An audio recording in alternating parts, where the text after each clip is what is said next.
ಎಲ್ರಿಗೂ ನಮಸ್ಕಾರ. ನನ್ನ ಹೆಸರು ಗೌರೀಶ್. ನೀವು ನೋಡ್ತಿದ್ದೀರಿ ಕನ್ನಡ ಲೇಡೀಸ್ ಟೈಲರ್ ಚಾನಲ್. ನಿಮಗೆ ಲಾಸ್ಟ್ ವೀಡಿಯೋದಲ್ಲಿ ಥ್ರೆಡ್ ಪೈಪಿಂಗ್ನ ಯಾವ ರೀತಿ ರೆಡಿ ಮಾಡ್ಕೊಳ್ಬೇಕು, ಮಿಷನ್ನಲ್ಲಿ ಫುಟ್ನ ಯಾವ ರೀತಿ ಅಡ್ಜಸ್ಟ್ ಮಾಡ್ಕೊಳ್ಬೇಕು, ಕ್ಲಾತ್ ಯಾವ ರೀತಿ ಕಟ್ ಮಾಡ್ಕೊಳ್ಬೇಕು, ದಾರ ಅದರೊಳಗಡೆ ಯಾವ ರೀತಿ ಫೋಲ್ಡ್ ಮಾಡಿ ಎಷ್ಟು ಮಾರ್ಜಿನಲ್ಲಿ ನಾವು ಥ್ರೆಡ್ ಪೈಪಿಂಗ್ನ ರೆಡಿ ಮಾಡ್ಕೊಳ್ಬೇಕು, ಇದ್ರ ಬಗ್ಗೆ ನಿಮಗೆ ಲಾಸ್ಟ್ ವೀಡಿಯೋದಲ್ಲಿ ಕಂಪ್ಲೀಟಾಗಿ ಡೀಟೇಲಾಗಿ ಎಕ್ಸ್ಪ್ಲೇನ್ ಮಾಡಿದ್ದೀನಿ. ಎಲ್ಲರೂ ನೋಡಿದರೆ ಅರ್ಥ ಆಗಿದೆ ಅಂದ್ಕೊಂಡಿದ್ದೀನಿ. ಈ ವಿಡಿಯೋದಲ್ಲಿ ಅದೇ ರೆಡಿ ಮಾಡಿರುವಂಥ ಥ್ರೆಡ್ ಪೈಪಿಂಗ್ನ ಪ್ಲೇನ್ ಬ್ಲೌಸ್ ಈಗ ಸ್ಟಿಚಿಂಗ್ ಸೀರೀಸ್ ನಡೀತಾ ಇದಲ್ವ, ನಿಮಗೆ ಬ್ಯಾಕ್ ಸೈಡ್ ಪಾರ್ಟು ರೆಡಿ ಮಾಡೋದು ತೋರಿಸ್ಕೊಟ್ಟಿದ್ದೀನಿ, ಫ್ರಂಟ್ ಸೈಡ್ ಪಾರ್ಟು ಸ್ಟಿಚಿಂಗ್ ಮಾಡೋದು ತೋರಿಸ್ಕೊಟ್ಟಿದ್ದೀನಿ. ಈಗ ಶೋಲ್ಡ್ರ್ ಜಾಯಿಂಟ್ ಮಾಡಿಕೊಂಡು ಫ್ರಂಟು ಬ್ಯಾಕು ಒಟ್ಟಿಗೆ ಥ್ರೆಡ್ ಪೈಪಿಂಗ್ನ ಬೂಟಿಕ್ ಸ್ಟೈಲ್ನಲ್ಲಿ ಯಾವ ರೀತಿ ಫಿನಿಶಿಂಗ್ ಕೊಡ್ತಾರೆ ಪೈಪಿಂಗ್ ಅನ್ನೋದನ್ನು ಈ ವಿಡಿಯೋದಲ್ಲಿ ತೋರಿಸ್ಕೊಡ್ತೀನಿ. ವಿಡಿಯೋನ ಪೂರ್ತಿಯಾಗಿ ನೋಡಿ, ನಿಮಗೆ ಕ್ಲಿಯರಾಗಿ ಅರ್ಥ ಆಗುತ್ತೆ. ಹಾಗೆ ಈ ಚಾನಲ್ನ ನೀವೇನಾದರೂ ಹೊಸದಾಗಿ ನೋಡ್ತಾ ಇದ್ದರೆ ಪ್ಲೀಸ್ ಈ ಚಾನಲ್ನ ಸಬ್ಸ್ಕ್ರೈಬ್ ಮಾಡ್ಕೊಳ್ಳಿ, ಪಕ್ಕದಲ್ಲೇ ಬೆಲ್ ಐಕನ್ ಇರ್ತದನ್ನು ಆನ್ ಮಾಡಿ ಇಟ್ಕೊಳ್ಳಿ. ಇಂಥ ವೀಡಿಯೋಸ್ನ ನಾನು ಅಪ್ಲೋಡ್ ಮಾಡಿದ ತಕ್ಷಣ ನಿಮಗೆ ನೋಟಿಫಿಕೇಷನ್ ಬರುತ್ತೆ, ಆ ಎಲ್ಲ ವೀಡಿಯೋಸ್ನ ನೀವು ನೋಡ್ಬೋದಾಗುತ್ತೆ. ಲಾಸ್ಟ್ ವೀಡಿಯೋದಲ್ಲಿ ನಿಮಗೆ ಫ್ರಂಟ್ ಸೈಡ್ ಪಾರ್ಟು, ಸ್ಲೀವ್ಸು ಮತ್ತು ಅದರ last video back side part ಎಲ್ಲ ಸ್ಟಿಚಿಂಗ್ ಮಾಡಿ ತೋರಿಸಿದ್ದೀನಲ್ವ. ಈಗ ಪೈಪಿಂಗ್ ಮಾಡೋದಕ್ಕೆ ಫಸ್ಟು ಬ್ಯಾಕ್ ಸೈಡ್ ಪಾರ್ಟು ಮತ್ತು ಫ್ರಂಟ್ ಸೈಡ್ ಪಾರ್ಟು, ಈ ಪಾರ್ಟ್ಸ್ನ ನಾವು ಶೋಲ್ಡರ್ ಜಾಯಿಂಟ್ ಮಾಡ್ಕೊಳ್ಬೇಕು. ಉಲ್ಟಾ ಸೀದಾ ನೋಡ್ಕೊಳ್ಳಿ. ಅಂದರೆ ನಿಮಗೆ ಉಲ್ಟಾ ಸೀದಾ ಅಂದರೆ ನೋಡಿ, ಡಾಟ್ಸ್ ಇರೋಂಥದ್ದು ಮೇಲ್ಗಡೆ, ಬ್ಯಾಕ್ ಸೈಡ್ ಡಾಟ್ಸ್ ಇರುತ್ತೆ ಪಕ್ಕ ಮಾಡಿರೋದು ಮೇಲ್ಗಡೆ. ಆ ಡಾಟ್ಸ್ನ ನೋಡಿಕೊಂಡು ಆ ಕಡೆ ಸೈಡು ಮತ್ತು ಈ ಕಡೆ ಸೈಡು ಎರಡು ಶೋಲ್ಡ್ರ್ ಸ್ಟಿಚ್ ಮಾಡ್ಕೊಳ್ಬೇಕು.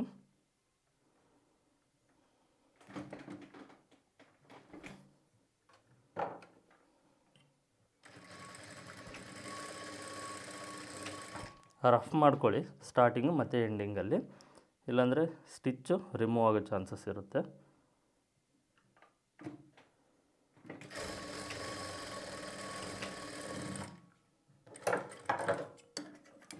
ಇದಕ್ಕೆ ಹಾಗೆ ಡಬಲ್ ಸ್ಟಿಚ್ ಮಾಡ್ಕೊಳ್ಬೇಕು ಶೋಲ್ಡರು ಮತ್ತು ಸ್ಲೀವ್ಸ್ಗೆ.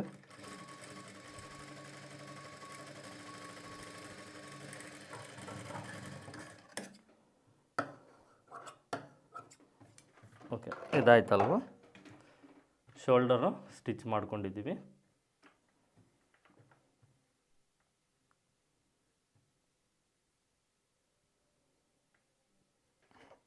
ನೆಕ್ಸ್ಟು ನಾನು ಲೈನಿಂಗ್ ಕ್ಲಾತ್ನ ತೊಗೊಂಡಿದ್ದೀನಿ. ಇದು ಪ್ಲೈನ್ ಬ್ಲೌಸ್ ಆಗಿರೋದ್ರಿಂದ ನಿಮಗೆ ಈ ಬ್ಲೌಸಲ್ಲೇ ಪೀಸ್ ಏನಾದರೂ ಮಿಕ್ಕಿದೆ ಅಂದರೆ ಈ ರೀತಿ ಪೀಸ್ ಕಟ್ ಮಾಡ್ಕೊಳ್ಳಿ, ಇಲ್ಲ ಅಂದರೆ ಸೇಮ್ ಕಲರ್ ಲೈನಿಂಗ್ನ ತೊಗೊಳ್ಳಿ. ಓಕೆನಾ? ನಾನು ನಿಮಗೆ ವಿಡಿಯೋದಲ್ಲಿ ಗೊತ್ತಾಗಬೇಕು ಕ್ಲಿಯರಾಗಿ, ನಿಮಗೆ ಹೊಲಿಗೆ ಎಲ್ಲಿ ಬರುತ್ತೆ, ಯಾವ ರೀತಿ ಪಟ್ಟಿ ಎಷ್ಟು ಅಗಲ ಬರುತ್ತೆ, ಏನು ಅನ್ನೋದೆಲ್ಲ ಗೊತ್ತಾಗಬೇಕಂತ ಬೇರೆ ಕಲರ್ ಲೈನಿಂಗ್ ತೊಗೊಂಡಿದ್ದೀನಿ. ಥ್ರೆಡ್ ಪೈಪಿಂಗ್ ಅಷ್ಟೇ ಬೇರೆ ಕಲರ್ ತೊಗೊಂಡಿದ್ದೀನಿ. ಓಕೆ, ನೀವು ಪ್ಲೈನ್ ಬ್ಲೌಸ್ಗೆ ಥ್ರೆಡ್ ಪೈಪಿಂಗ್ ಮಾಡಬೇಕಾದ್ರೆ ಸೇಮ್ ಕಲರಲ್ಲೇ ಮಾಡಬೇಕಾಗುತ್ತಿಲ್ಲ. ನೀವು ಕಸ್ಟಮರ್ಸ್ ಏನಾದರೂ ಬೇರೆ ಕಲರಲ್ಲಿ ಥ್ರೆಡ್ ಪೈಪಿಂಗ್ ಮಾಡಿ ಅಂತ ಕೇಳಿದರೆ ಬೇರೆ ಕಲರಲ್ಲಿ ಥ್ರೆಡ್ ಪೈಪಿಂಗ್ನ ಮಾಡಿ. ಬಟ್ ಥ್ರೆಡ್ ಪೈಪಿಂಗ್ ಮಾಡೋದಕ್ಕೆ ಈ ಕ್ಲಾತ್ ಏನಿದೆಯೋ ಇದು ನೀವು ಬ್ಲೌಸ್ ಪೀಸಲ್ಲೇ ತೊಗೊಳ್ಬೇಕು, ಇಲ್ಲಾಂದರೆ ಸೇಮ್ ಕಲರ್ ಲೈನಿಂಗ್ ತೊಗೊಳ್ಬೇಕು. ಅದನ್ನು ನೀವು ಕ್ರಾಸ್ ಪೀಸಾಗಿ ತೊಗೊಳ್ಬೇಕು. 1 ಕಾಲು ಇಂಚ್ ಅಗಲ ಇರಲಿ, ಮತ್ತೆ ಬೇಕಾದರೆ ಕಟ್ ಮಾಡ್ಕೊಳ್ಬೋದು. ಈ ಥರ ಎಳೆದು ನೋಡಿದರೆ ಕ್ರಾಸ್ ಇರಬೇಕು. ಓಕೆನಾ? ಈ ರೀತಿ ನಿಮಗೆ ಫ್ರಂಟು ಮತ್ತು ಬ್ಯಾಕು ಒಟ್ಟಿಗೆ ಪೈಪಿಂಗ್ ಮಾಡೋದಕ್ಕೆ ಎಷ್ಟು ಬಟ್ಟೆ ಬೇಕಾಗುತ್ತೋ ಅಷ್ಟು ಬಟ್ಟೆನ ತೊಗೊಂಡು, ನಿಮಗೆ ಪೈಪಿಂಗ್ ರೆಡಿ ಮಾಡ್ಕೊಳ್ಬೇಕಾದ್ರೆ ನಾನು ಪೀಸಸ್ನ ಕ್ರಾಸಾಗಿ ಜಾಯಿಂಟ್ ಮಾಡಬೇಕಂತ ತೋರಿಸ್ಕೊಟ್ಟಿದ್ನಲ್ವ, ಈ ರೀತಿ ಪೀಸ್ ಜಾಯಿಂಟ್ ಮಾಡೋದಕ್ಕೆ ಕ್ರಾಸಾಗಿ ಆಪೋಸಿಟ್ನಲ್ಲಿ ಹಾಕ್ಕೊಂಡು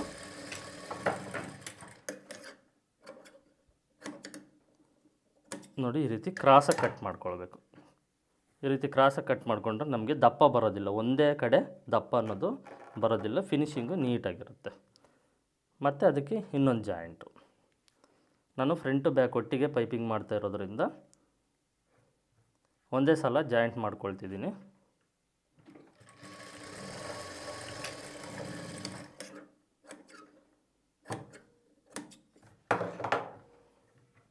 ಇಷ್ಟು ಕ್ಲಾತ್ ಆದರೆ ನನಗೆ ಫ್ರಂಟು ಬ್ಯಾಕ್ ಒಟ್ಟಿಗೆ ಪೈಪಿಂಗ್ ಮಾಡೋದಕ್ಕೆ ಸಾಕಾಗುತ್ತೆ.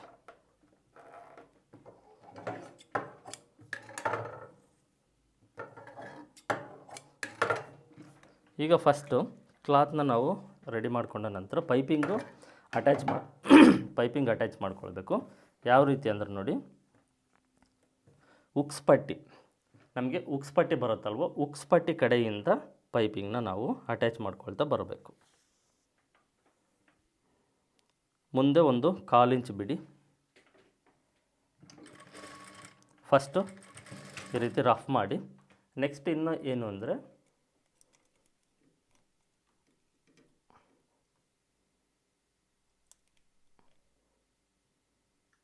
ಜೂಮ್ ಹಾಕಿದ್ದೀನಿ, ಕಾಣಿಸ್ತದೆ ಅಂದ್ಕೊಂಡಿದ್ದೀನಿ.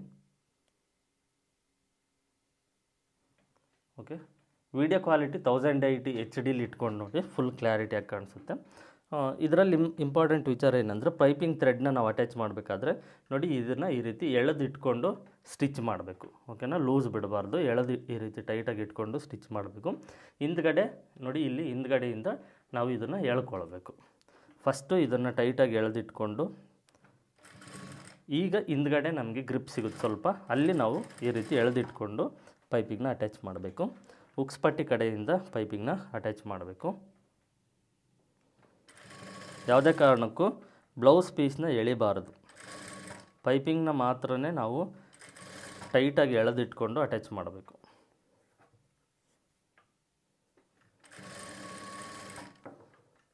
ಫ್ರಂಟ್ ಬ್ಯಾಕ್ ಒಟ್ಟಿಗೆ ನಾನು ಥ್ರೆಡ್ ಪೈಪಿಂಗ್ನ ಅಟ್ಯಾಚ್ ಮಾಡ್ತಾಯಿದ್ದೀನಿ.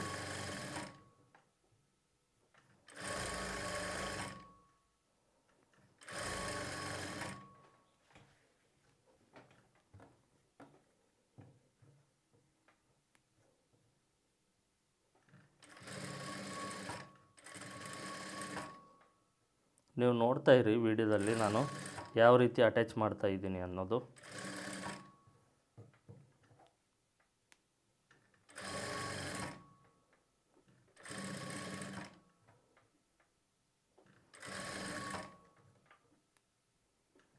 ಸ್ವಲ್ಪನೇ ಸ್ಟಿಚ್ ಮಾಡಬೇಕು ರೌಂಡ್ ಶೇಪ್ ಬಂದಾಗ.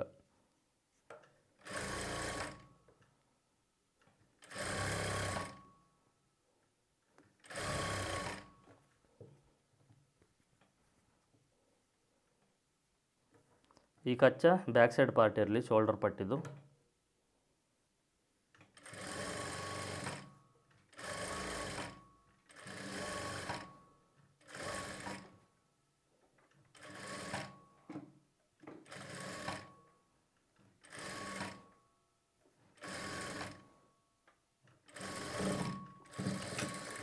ಲಾಸ್ಟಲ್ಲಿ ರಫ್ ಮಾಡಿ ರಿಮೂವ್ ಮಾಡಿ. ಓಕೆನಾ, ನೋಡ್ಬೋದು ಯಾವ ರೀತಿ ಅಟ್ಯಾಚ್ ಮಾಡ್ಕೊಂಡಿದ್ದೀನಿ ನಾನು ಅಂತ. ನೆಕ್ಸ್ಟ್ ಈಗ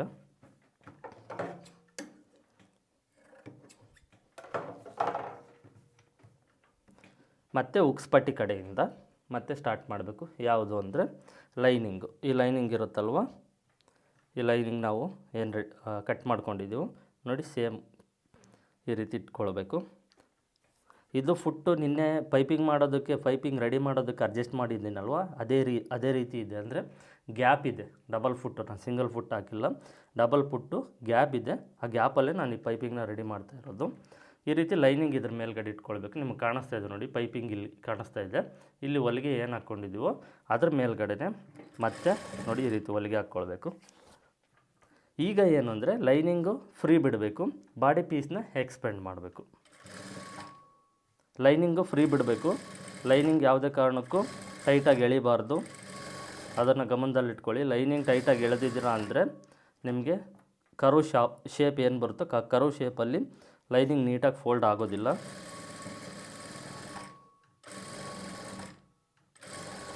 ಸ್ಟ್ರೈಟಾಗೆ ಎಳೆದಿಟ್ಕೊಂಡು ಪೈಪಿಂಗ್ನ ಮಾಡಿ.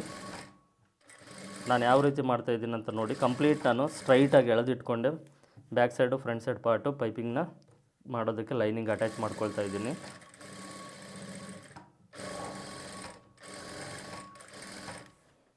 ನಾವು ಫುಟ್ ಕರೆಕ್ಟಾಗಿ ರೆಡಿ ಮಾಡ್ಕೊಂಡಿದ್ದೀವಿ ಅಂದರೆ ಆಟೋಮೆಟಿಕ್ ಅದು ಥ್ರೆಡ್ ಪಕ್ಕದಲ್ಲೇ ಸ್ಟಿಚ್ ಅನ್ನೋದು ಬರುತ್ತೆ.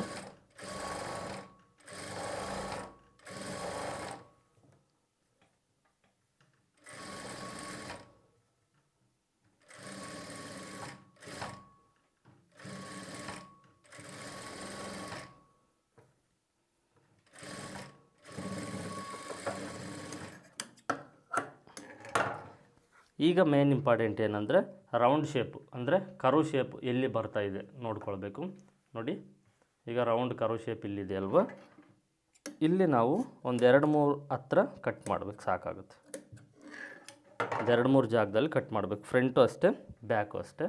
ರೌಂಡ್ ಶೇಪ್ ಎಲ್ಲಿ ಬರುತ್ತೋ ನೋಡಿಕೊಂಡು ಕರೆಕ್ಟಾಗಿ ಆ ಜಾಗದಲ್ಲಿ ನೀವು 2-3 ಹತ್ರ ಈ ರೀತಿ ಕಟ್ ಮಾಡ್ಕೊಂಡಿದ್ದೀರ ಅಂದರೆ ಫೋಲ್ಡ್ ಆಗುತ್ತೆ ನೀಟಾಗಿ. ಹುಷಾರಾಗಿ ಕಟ್ ಮಾಡಬೇಕು. ಸ್ವಲ್ಪ ಯಾಮಾರಿದ್ರೂ ಬ್ಲೌಸ್ ಪೀಸ್ಗೆ ಟಚ್ ಆಗುತ್ತೆ. ಆಗ ಇಡೀ ಪೈಪಿಂಗ್ನೇ ನಾವು ಬಿಚ್ಚಿ ಮತ್ತೆ ರೆಡಿ ಮಾಡಬೇಕಾಗುತ್ತೆ. ನೋಡಿಕೊಂಡು ಕಟ್ ಮಾಡಿ. ಕೆಳಗಡೆ ಮೇನ್ ಕ್ಲಾತು ಕೆಳಗಡೆಗೆ ಯಾವಾಗ ಬಂದಿರುತ್ತೋ ಗೊತ್ತಿರೋಲ್ಲ. ಸೊ ಹಾಗಾಗಿ ಈಗ ನೋಡಿ, ಇದು ತುಂಬ ಇಂಪಾರ್ಟೆಂಟು. ಈ ಲೈನಿಂಗ್ನ ಫೋಲ್ಡ್ ಮಾಡ್ತಿರಲ್ವ, ಈ ರೀತಿ ಲೈನಿಂಗ್ನ ಫೋಲ್ಡ್ ಮಾಡಿದಾಗ ಕಚ್ಚಾ ಅನ್ನೋದು ಇದ್ರೊಳಗಡೆ ಇರಬೇಕು. ಪಟ್ಟಿ ನೋಡ್ತಾ ಇರ್ಬೋದು ನೀವು, 1/4 ಇಂಚ್ ಅಗಲ ಅಷ್ಟೇ, 1/4 ಇಂಚ್ ಮೇಲೆ ಇರಬಾರ್ದು. ಪೈಪಿಂಗ್ ಪಕ್ಕದಲ್ಲಿ ನಾವು ಒಂದು ಸ್ಟಿಚ್ನ ಹಾಕ್ಕೊಳ್ಬೇಕು. ಈ ಥ್ರೆಡ್ ಪೈಪಿಂಗ್ ಕಾಣಿಸ್ತಾ ಇದೆ, ಇದ್ರ ಪಕ್ಕದಲ್ಲಿ ಸ್ಟಿಚ್ ಮಾಡ್ಕೊಳ್ಬೇಕು. ಫಸ್ಟು ಕಚ್ಚನ ಫೋಲ್ಡ್ ಮಾಡಿಕೊಂಡು ಒಳಗಡೆ, ಲೈನಿಂಗ್ ಒಳಗಡೆ ಕಚ್ಚನ ಫೋಲ್ಡ್ ಮಾಡಿಕೊಂಡು ಇದನ್ನು ಒಂದೇ ಲೆವೆಲ್, ಒಂದೇ ಮಾರ್ಜಿನಲ್ಲಿ ನೋಡಿ ಈ ರೀತಿ ಫೋಲ್ಡ್ ಮಾಡಿಕೊಂಡು ಸ್ಟಿಚ್ ಮಾಡಬೇಕು. ಕಚ್ಚನ ನಾವು ಎಷ್ಟು ನೀಟಾಗಿ ಒಳಗಡೆ ಫೋಲ್ಡ್ ಮಾಡ್ತೀವೋ ಪಟ್ಟಿ ಅಷ್ಟು ನೀಟಾಗಿ ನಮಗೆ ಒಂದೇ ಮಾರ್ಜಿನಲ್ಲೇ ಸಿಗುತ್ತೆ. ಫೋಲ್ಡಿಂಗ್ ಮಾಡೋದ್ರ ಮೇಲೆ ಡಿಪೆಂಡ್ ಆಗಿರುತ್ತೆ. ನೀವು ಫೋಲ್ಡಿಂಗ್ ಮಾಡೋದು ಹೆಚ್ಚು ಕಡಿಮೆ ಮಾಡಿದ್ದೀರ ಅಂದರೆ ಪಟ್ಟಿ ಒಂದೇ ಮಾರ್ಜಿನಲ್ಲೇ ನಿಮಗೆ ಸಿಗೋದಿಲ್ಲ. ನೀಟಾಗಿ ನಿಧಾನವಾಗಿ ಪರವಾಗಿಲ್ಲ, ಲೇಟ್ ಆದರೂ ಪರವಾಗಿಲ್ಲ, ನಿಧಾನವಾಗಿ ಫೋಲ್ಡ್ ಮಾಡಿಕೊಂಡು ನಿಮಗೆ ಪರ್ಫೆಕ್ಟ್ ಅನಿಸಿದ ಮೇಲೆ ಸ್ಟಿಚ್ ಮಾಡಿ. ಕಂಪ್ಲೀಟ್ ಫ್ರಂಟ್ ಬ್ಯಾಕು ಇದೇ ರೀತಿಯೇ ಫೋಲ್ಡ್ ಮಾಡ್ಕೊಳ್ತಾ ಸ್ಟಿಚ್ ಮಾಡ್ಕೊಳ್ಬೇಕು.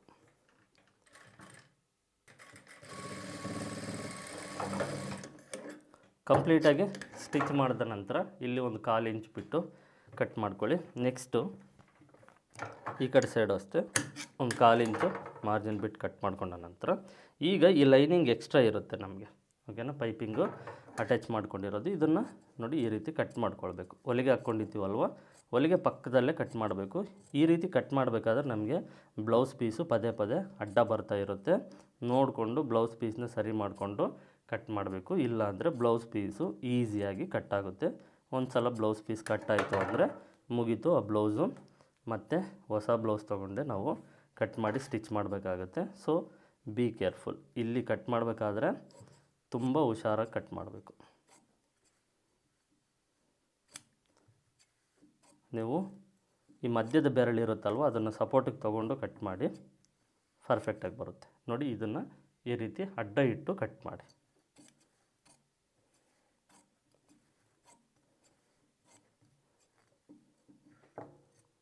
ಸರಿ ಮಾಡ್ಕೊಳ್ಳಿ, ಸ್ವಲ್ಪನೇ ಸರಿ ಮಾಡಿಕೊಂಡು ಸ್ವಲ್ಪನೇ ಕಟ್ ಮಾಡ್ಕೊಳ್ಳಿ.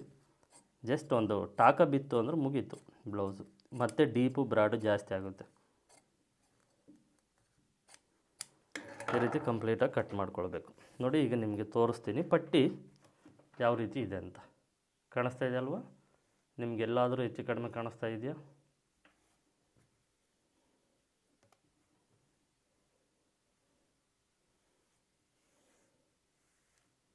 ನೋಡ್ಬೋದು, ಕಂಪ್ಲೀಟಾಗಿ ಒಂದೇ ಮಾರ್ಜಿನಲ್ಲೇ ಇದೆ ಪೈಪಿಂಗ್. ಓಕೆ, ಈ ರೀತಿ ರೆಡಿ ಮಾಡ್ಕೊಳ್ಬೇಕು. ಇದನ್ನು ನೀವು ಲೈನಿಂಗ್ ಬ್ಲೌಸ್ ಆದರೆ ಸ್ಟಿಚ್ ಮಾಡ್ಬೋದು. ಈ ರೀತಿ ಫೋಲ್ಡ್ ಮಾಡಿಕೊಂಡು, ಓಕೆನಾ, ಈ ರೀತಿ ಫೋಲ್ಡ್ ಮಾಡಿಕೊಂಡು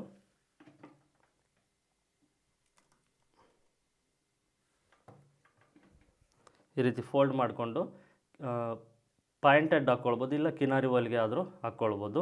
ಇಲ್ಲಾಂದರೆ ಪ್ಲೈನ್ ಬ್ಲೌಸ್ ಆದರೆ ಎಮ್ಮಿಂಗ್ ಮಾಡ್ಕೊಳ್ಬೋದು.